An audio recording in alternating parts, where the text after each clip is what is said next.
Polls have opened in crucial midterm elections in the US. The vote will determine if Democrats lose control of Congress and with it their ability to push ahead with President Joe Biden's agenda for the next 2 years. Republicans seem set to do well in the vote after focusing on the economy in the campaign. But more than half of Republican candidates say they believe the unfounded claim that Donald Trump won the 2020 election. And this is raising fears among Democrats that the very future of democracy could be at stake in this election. Now, we'll get more from one of our correspondents in Washington in just a moment. But first, we're going to hear from DW's William Glucroft. The midterm elections are called that because they take place in the middle of the president's four-year term. So Joe Biden was elected in 2020, which means the midterms are now 2022. They're always an important indicator of how voters feel about the party in power and how they feel about how the United States is doing. Who wins the midterms can make or break the rest of a president's time in office. And Joe Biden is poised to lose his Democratic majority, at least in the House of Representatives, if not the Senate, too. And here's why. All 435 seats in the House are up for re-election. A majority is anything over 218. In the Senate, there are 100 seats. Democrats have the bare minimum of a majority there. This year, only 35 of those seats are being contested. And not every race has the same impact on the balance of power. That's because the U.S. is so politically divided, Republicans and Democrats have a lock on most of the seats. Now, of course, Election Day will probably bring surprises and upsets, but analysts think that only 35 of the 435 House seats and just about 5 of those 35 Senate races are what we call toss-ups, where the outcome is really unclear. Now, Democrats have their work cut out for them if they want to hang on to power. Why? Well, let's look at history. The party that controls the White House, and that's the Democrats right now, almost always lose seats in the midterms. That's been a stronger trend in the House, as you can see here over the decades, than the Senate. But both sides of Congress tend to get a shellacking, which is what President Barack Obama described the massive losses he suffered in the 2010 midterms. And, of course, there are a lot of factors that determine the outcome of the midterms. There are, of course, major events and policies of the party in power, but also voter turnout, which side can get more of their people to the polls, and structural advantages. This year, Republicans in the House just have a better chance of flipping seats and have fewer of their own to defend. The situation in the Senate is a bit more of a fair fight, but still a challenge for Democrats. And then the unknowns. How will newly redrawn voting maps for House seats impact the party's chances? What about new voting regulations in some places due to baseless claims of voter fraud? And, of course, Donald Trump. He isn't on the ballot, but several of his preferred candidates are. And how they and Republicans more broadly perform could signal things to come for 2024 and American democracy beyond. All right, straight to Washington, D.C. now, where we can speak to our correspondent, Stefan Simons. Stefan, it's a big election day today. The polls have opened, but people have actually been sending in their votes for a couple of weeks already, haven't they? Can you tell us how this could potentially affect the outcome? Yeah, hi. They have, indeed, in record numbers, actually. And how could this impact the results and when we get results? That is the really, really interesting question here. And why is that? Because Florida, for example, they are already processing, or the right term for this is canvassing, send-in votes, mail-in votes.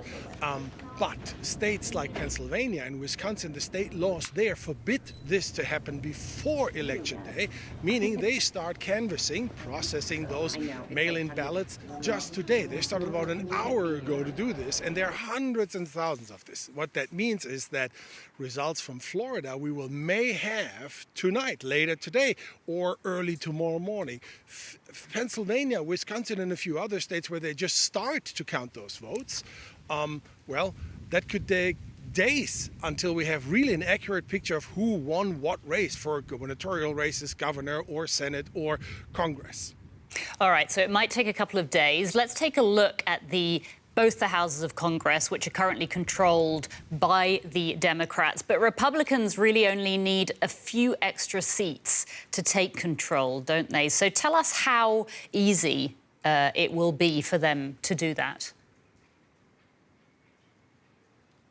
Well, in the House, it's pretty much a done deal. They need to pick up 5 seats to really kick the Democrats out of the majority in the House of Representatives. That should be absolutely possible for the Republicans. They are absolutely hopeful and positive and excited about that perspective, of course. Senate, a little bit of a different thing. Now, it is just taking one seat in the Senate for the Republicans to negate the majority the Democrats right now have, and that's only because of the deciding vote of Vice President Kamala Harris. But it is really not that easy for Republicans, at least it is not considered that easy, to really topple this or move a majority in the Senate. House, yes, everybody expects a significant loss for the Democrats. In the Senate, maybe, and the Democrats are very hopeful they can hold on for the Senate. Why is this important? Because real laws will be decided before they go to the president for his signature, and to become laws, they have to go to the Senate. It's not that the House of Representatives can make a decision, create a law, and then it goes to the Senate and their rubber stamp is if you have the majority in the House but not in the Senate, it's getting really difficult. All right. Stefan Simons in Washington, D.C. Thanks so much for that.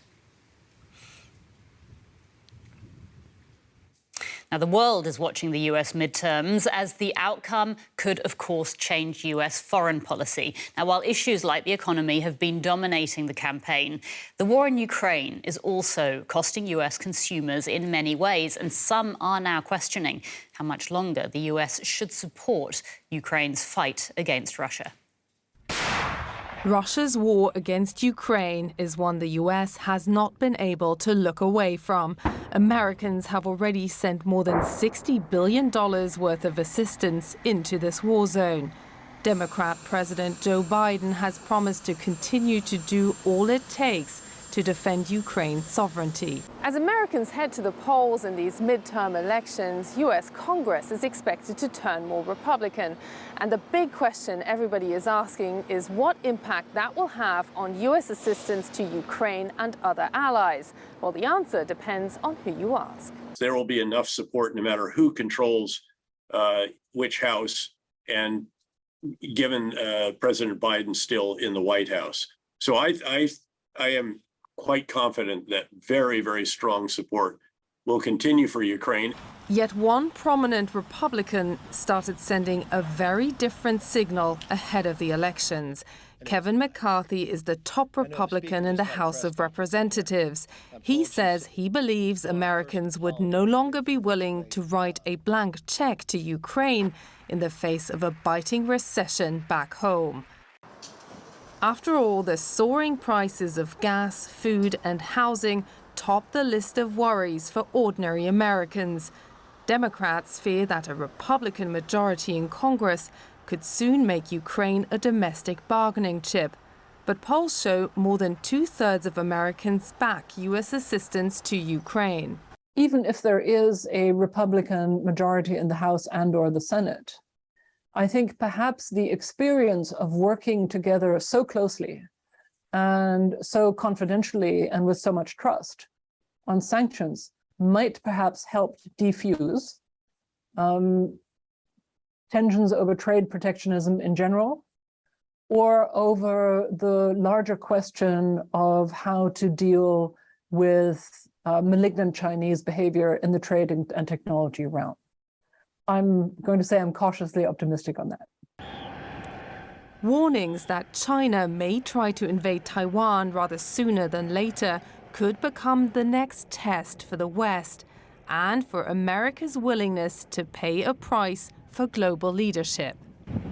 That China may try to invade Taiwan rather sooner than later could become the next test for the West and for America's willingness to pay a price for global leadership.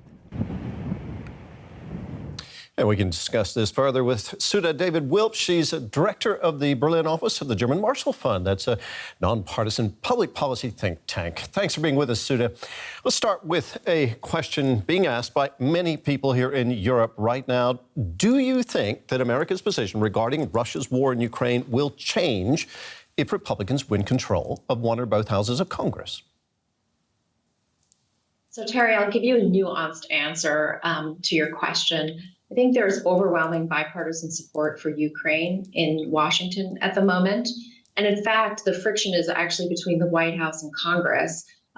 Behind closed doors, many members of Congress, Republicans and Democrats, but mostly Republicans, are actually asking President Biden to do more. What will change, of course, and this actually aligns with growing Republican voter sentiment, is that the U.S. doesn't want to just do it alone. I think Republicans, if they take the majority in the House and even in the Senate, they will be more scrutiny. As Kevin McCarthy, who's poised to perhaps be the next Speaker of the House, said, there won't be any blank checks for Ukraine. But they're going to expect European partners to step up support for Ukraine. Senator Tom Cotton already said, from Arkansas, Republican, that of course the U.S. has to support Ukraine because it has the sophisticated military weapons that Ukraine needs, but he wants Europe to do more. Okay. The midterms, of course, are being closely watched around the world, not least in Moscow and Beijing. Do these elections have the potential to shape U.S. foreign policy towards Russia and China?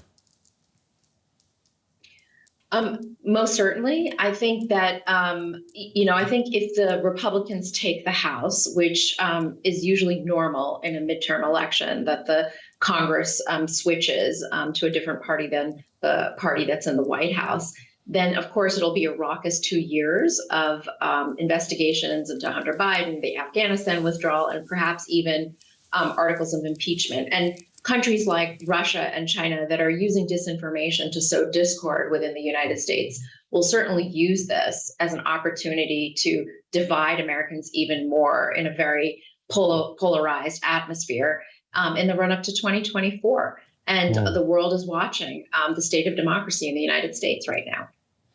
So the state of democracy is at stake, as it were. What about EU-US relations? Will transatlantic relations, and this is your bread and butter, will transatlantic relations be affected if, for example, the House and Senate flip and Biden becomes a lame duck? As I mentioned before, I think there is overwhelming bipartisan support for Ukraine and also for NATO. NATO is a very popular institution for Democrats and Republicans alike. And I think there was incredible cohesion between the United States and Europe with Russia's war against Ukraine. And I don't see that faltering immediately, but there is, of course, friction on the horizon, specifically with Germany and Europe's relations with China. There's also growing hardline, cooperation between Democrats and Republicans on the U.S. stance toward China. And also that the Europeans also need to do more in their own backyard, and that military spending is necessary. So I think that there's frictions there, and also with Biden's Inflation Reduction Act, there have also been, of course, disadvantages for Europe because Biden's policy of promoting the middle class is going to hurt European companies involved in the electric vehicle industry. Sudha, thank you very much. That was Sudha David-Wilp, director of the Berlin office of the German Marshall Fund. Good to see you.